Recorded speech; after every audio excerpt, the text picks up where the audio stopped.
अपने चंदन का पेड़ आज विधानसभा के परिसर के अंदर आपने लगाया है।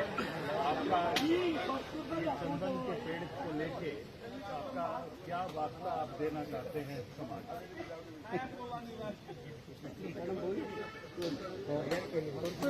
को? ये हिंदी चैनल है।